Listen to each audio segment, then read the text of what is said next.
welcome to your next lesson in lockdown learning. This is going to be lesson 4. Okay, now today's method of training. Now remember, think back to what Mr. Wood said in lesson 1. Methods of training is how you train. Okay, now the method that we're going to look at today is what's called circuit training. And lots of you will be familiar with circuit training because some of you might have done it in lessons, some of your family members might go to circuit training sessions. And a circuit, all it is a series of repeated exercises, different exercises that work the whole body. So if we were doing a fitness circuit, which is what you're going to do today, you often don't need much equipment at all, which is one benefit of circuit training.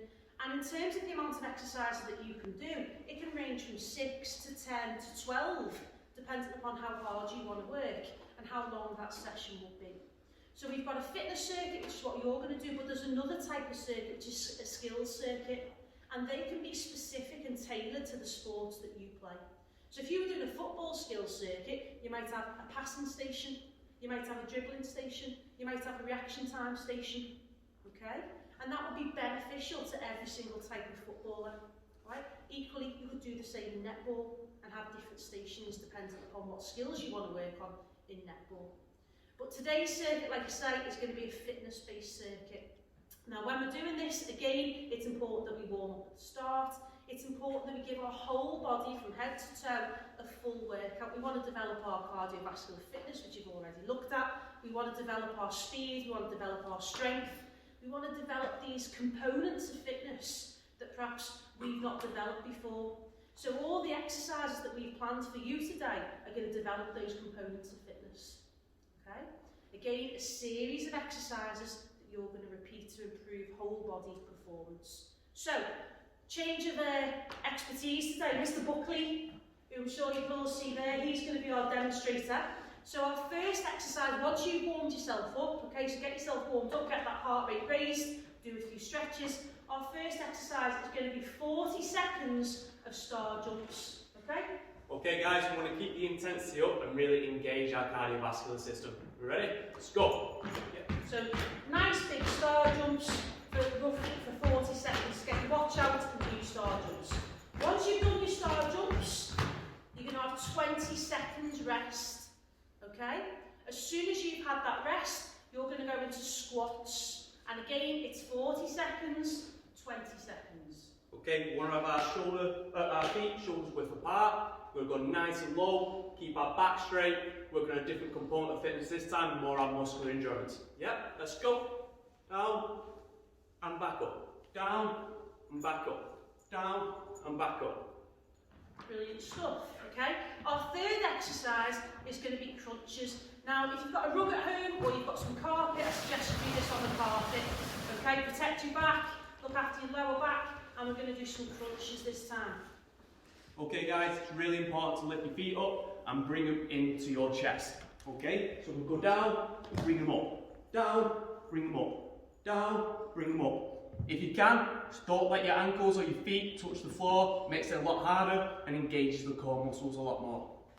So, I said to you before that circuit training works the whole body. In those 3 exercises, Sir's done star jumps, working his whole body, okay? He's done some squats, working his big leg muscles, his quadriceps, his hamstrings, okay? All the muscles work, but they're the main 2 groups of muscles that are working. And in his crunches, he's working his abdominals and his obliques at the side. Okay, so we started to bring in different muscle groups. Exercise 4, press-ups. Okay guys, now we're going to target more the upper body. Like Mr. explained, we're targeting more the lower and the legs. So now we're going to target more the chest area and the triceps.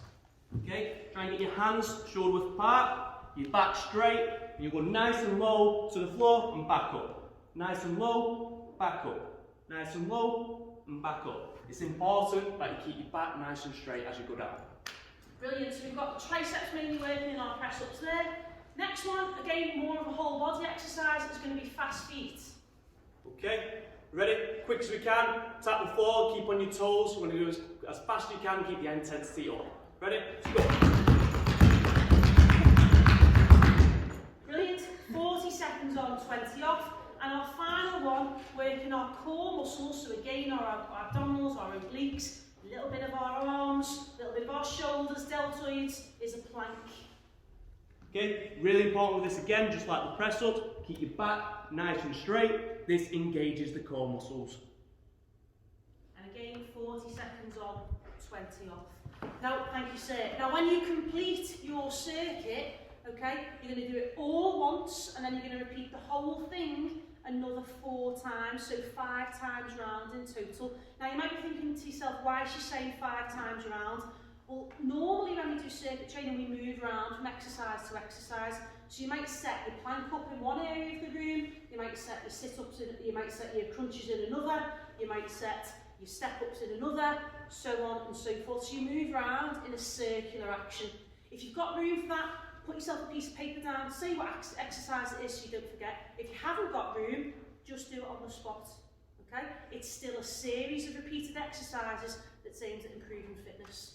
So, that's lesson 4 complete, circuit training. Give it your best shot. Again, do the very best that you can. Fill your assignments in, send it back to your teacher, and then we'll give you the feedback as and when we've had them in.